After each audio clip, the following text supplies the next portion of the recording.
ஓம் சாந்தி. VK. Surajbhai அவர்களின் தாரணை வகுப்பு ஏப்ரல் 18, 2025. நாம் முழுமையான ஃபரிஷ்தாக்களாக ஆக வேண்டும்.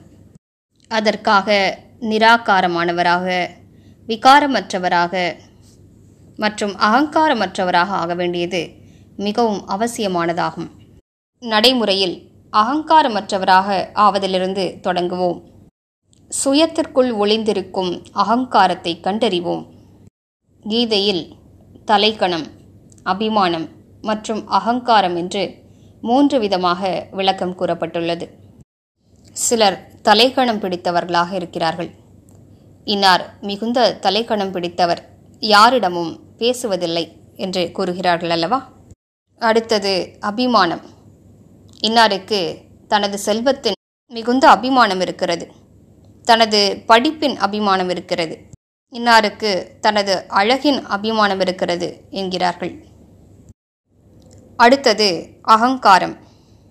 அது மிகுந்த சூக்ஷ்மமானதாகும். அது நான் என்ற உணர்வோடு கலர்ந்திருக்கிறது.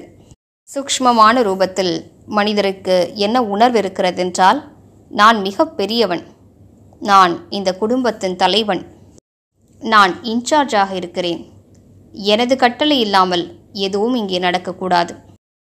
இவ்வாறு தலைக்கணம், அபிமானம் மற்றும் அகங்காரம் இப்படிப்பட்ட உணர்வுகளிலிருந்தெல்லாம் நாம் விடுபட வேண்டும். சிந்தித்து பார்ப்போம். சுயம் பகவான் யார் அனைவரையும் விட பெரியவரோ அவரே எத்தனை அகங்காரமற்றவராக இருக்கிறார். மேலும் பிரம்மா பாபா இவ்வுலகில் அனைவரையும் விட முதன்மையானவர், அவரும் எத்தனை அகங்காரமற்றவராக இருக்கிறார். அவர்களே அவ்வாறு இருக்கும்போது சிறியவர்களாகிய நமக்கு எதற்கு அகங்காரம்? எனவே தனக்கு தான் பேசிக்கொள்வோம். நம்மிடம் கூர்மையான புத்தி இருக்கிறதென்றால் மிகுந்த நல்ல விஷயம், அதனை நல்ல காரியங்களை செய்வதற்கு பயன்படுத்துவோம்.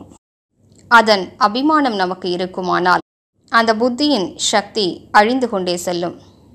நம்மிடம் மிகுந்த செல்வம் இருக்கிறதென்றால் அதற்காக அபிமானத்தின் உணர்வில் ஏன் இருக்க வேண்டும்?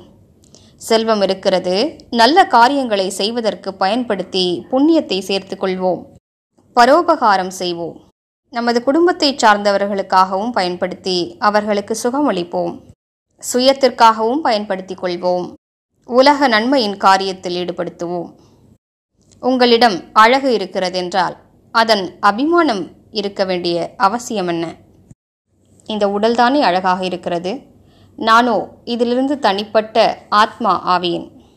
நான் ஆத்மாவை அழகுபடுத்த வேண்டும். நல்ல குணங்களை தாரணை செய்து நமது அழகை மேலும் மேன்மைப்படுத்திக் கொள்வோம். நான் குடும்பத் தலைவனாவேன், நான் இன்சார்ஜ் ஆவேன், நானே எஜமானனாவேன். இவை அனைத்தும் மிகச் சிறிய விஷயங்களாகும். சில காரியங்களின் பொறுப்புகள் நமக்கு கிடைக்கப் பெற்றிருக்கின்றன. நேற்று வேறொருவர் இன்சார்ஜாக இருந்தார், நாளை மற்றொருவர் இன்சார்ஜ் ஆகிவிடுவார். இவற்றின் அகங்காரம் இருக்கக்கூடாது. நமக்கு என்ன பதவி கிடைக்க பெற்றிருக்கிறதோ அதன் மூலம் பிறருக்கு நன்மை செய்வோம். அப்போது நமது அந்த பதவி அழிவற்றதாக ஆகிவிடும்.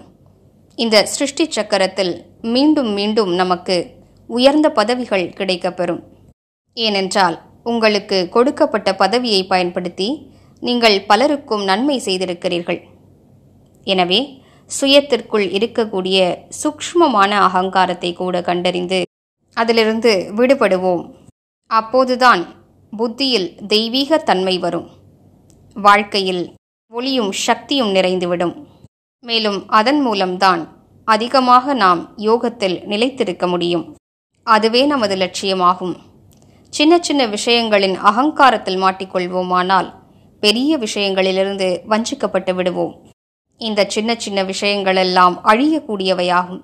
அவை ஒருபோதும் சதா காலத்தின் சுகத்தை கொடுக்க இயலாது. இன்று செல்வம் இருக்கிறது, நல்லது, நாளை ஒருவேளை அது இல்லாமல் போகலாம். ஆனால் ஈஸ்வரிய சுகங்கள், ஈஸ்வரிய சக்திகள், பக்குவப்பட்டதொரு மனநிலை, இவை அனைத்தும் அழிவற்ற செல்வங்களாகும். இவற்றை அடைவதற்கான முயற்சியில் ஈடுபடுவோம். மேலும் பரம சத்குருவிடமிருந்து நமக்கு கிடைக்கப்பெறும் வரங்களும் அழிவற்றவையாகும். அவற்றை அடைவதை நமது லட்சியமாக கொள்வோம். தேக அபிமானத்தை விட்டுவிட்டு ஆன்மீக பெருமிதத்தை சுயத்திற்குள் தாரணை செய்வோம். இன்று முழு நாளும் பயிற்சி செய்வோம். நான் இந்த சிருஷ்டியில் ஒரு மகான் ஆத்மா ஆவேன், பூர்வீகமான ஆத்மா ஆவேன். பிறரை பாலனை செய்வதற்காகவே எனது பிறவி ஏற்பட்டிருக்கிறது.